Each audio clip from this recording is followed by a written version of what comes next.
வணக்கம். இப்போ இந்த வீடியோ ப்ரெசன்டேஷனில் நம்ம MCX க்ரூட் ஆயில் மார்க்கெட்டில் இன்றைக்கி எப்படி ட்ரேட் பண்ணலாம் அப்படின்றத பற்றி பார்க்குறதுக்கு முன்னாடி நேற்று மார்க்கெட்டில் என்ன நடந்தது, நம்ம என்ன எதிர்பார்த்தோன்றதை பார்ப்போம். நீங்கள் பார்த்துட்டு இருக்கிறது க்ரூட் ஆயிலோட 7 நிமிஷம் கேண்டில் ஸ்டிக் சார்ட். இந்த கேண்டில் ஸ்டிக் தான் நேற்று மார்க்கெட்டோட ப்ரைஸ் ஓப்பனிங். நம்ம எதிர்பார்த்ததை விட கீழே ஓப்பன் ஆகிருக்கு. க்ரூட் ஆயில் மார்க்கெட் 2240 பக்கமாக ஓப்பன் ஆகிருக்கு. எப்போவுமே நம்ம அனாலிசிஸ்க்கு கண்ணுக்கு முன்னாடி பார்க்குற LTPயை தான் ப்ரைஸ் ஓப்பனிங் எடுத்துக்கிறோம். ப்ரைஸ் ஓப்பன் ஆனதுலேருந்தே டவுன் ட்ரெண்டுக்கு சாதகமாகவே அமைஞ்சு 2160 வரைக்கும் கீழே வந்திருக்கு. எதிர்பார்த்த மாதிரி டவுன் ட்ரெண்ட் மறுபடியும் மிக வேகமாக அதிகமாக இருந்திருக்கு. 2160லேருந்து மார்க்கெட் ஒரு பவுன்ஸ் பேக் கொடுத்து 220 தொட்டிருக்கு. அது ஒரு ரெசிஸ்டன்ஸ் அப்படின்றனால செல்லிங் காரணமாக ப்ரைஸ் கீழே வந்திருக்கு.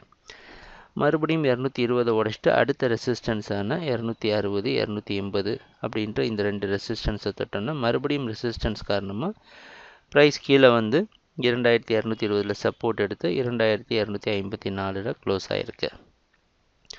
இதுதான் நேற்று மார்க்கெட்டில் நடந்த முழுமையான ப்ரைஸ் ஆக்ஷன். முதல் கொஞ்ச நேரத்தில் மார்க்கெட் நல்ல செல்லிங்கு காரணமாக இருந்திருந்தது. அதுக்கப்புறம் ஃபுல்லாக பார்த்திங்கன்னா மார்க்கெட்டில் ஓரளவு பையிங் இருந்திருக்கு. எதனால் அப்படின்னா ஒரு பவுன்ஸ் பேக் இருந்திருக்கு. எதனாலன்னா ப்ராஃபிட் புக்கிங் அப்படின்னு சொல்கிறோம். அதாவது வாங்கிறது அப்படின்றது இரண்டு வகையில் இருக்குது. ஒன்று புதுசாக பொசிஷன் எதுவுமே இல்லாமல் வாங்குறது. இரண்டாவது மேலேயே செல் பண்ணி வச்சுருந்தா திருப்பி வாங்குறது. செல் பண்ணுறதை வாங்குறதும் பையிங் தான். அதனாலேயும் பையிங் ப்ரெஷர் க்ரியேட் ஆகும் மார்க்கெட்டில்.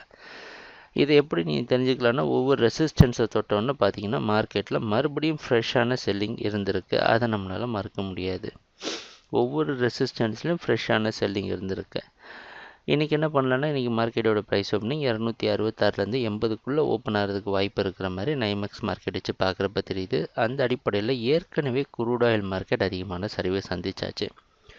$32 அப்படின்ற மிகப்பெரிய இலக்கை தொற்றுருக்கு க்ரூட் ஆயில் மார்க்கெட்டை.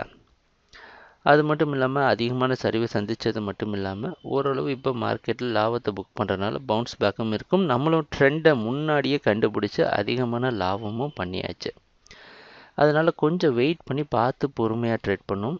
என்ன இன்றைக்கி யூஸ் பண்ணலாம் அப்படின்னா 2320 பக்கமாக க்ரூட் ஆயில் ப்ரைஸ் வந்ததுன்னா அதிலிருந்து 260 வரைக்கும் நீங்கள் செல் பண்ணலாம். 360 வரைக்கும் செல் பண்ணலாம். 370 ஸ்டாப் லாஸாக வச்சு 30-40 பாயிண்ட் லாபம் கிடைச்சா கூட புக் பண்ணிவிட்டு வெளியே வர்றது நல்லது. ஏன்னா நம்ம ட்ரேட் பண்ணுறது ரீட்ரேஸ்மெண்ட் அப்படின்ற இடத்துல ட்ரெண்டு ரீட்ரேஸ்மெண்ட்டுக்கு சாதகமாக இருக்கிற சமயத்தில் நம்ம அந்த மாதிரி ஒரு அடிப்படையில் ட்ரேட் பண்ணுறதுனால கம்மியான லாபம் கிடைச்சாலும் புக் பண்ணிட்டு வாங்க. கண்டிஷன் ஒன்று தான். 2320 பக்கமாக வந்து ட்ரேட் பண்ணிங்கன்னா எவ்வளோ புல் பேக் இருந்தாலும் ஸ்டாப் லாஸ் கம்மியாக இருக்கும். கொஞ்சம் நம்பிக்கையாக ட்ரேட் பண்ணலாம். அதை விட்டு அதிகமாக ட்ரேட் பண்ணுறப்போ ஏன்னா இப்போ ஏற்ற இறக்கங்கள்லாம் பார்த்தோன்னா அதிகமாகுது. மார்க்கெட்டோட வால்டிலிட்டின்னு சொல்லப்படுறது அதிகமாக இருக்கிறதுனால கொஞ்சம் பாதுகாப்பாக ட்ரேட் பண்ணுறது அவசியம். ட்ரேடிங் நடக்கிறப்ப பார்ப்போம் என்னென்ன மாற்றங்கள் வருதுன்னு. எங்கள் வீடியோ ப்ரெசன்டேஷனை தொடர்ந்து பார்த்துட்டு வந்ததுக்கு மிக்க நன்றி, மகிழ்ச்சி, வணக்கம்.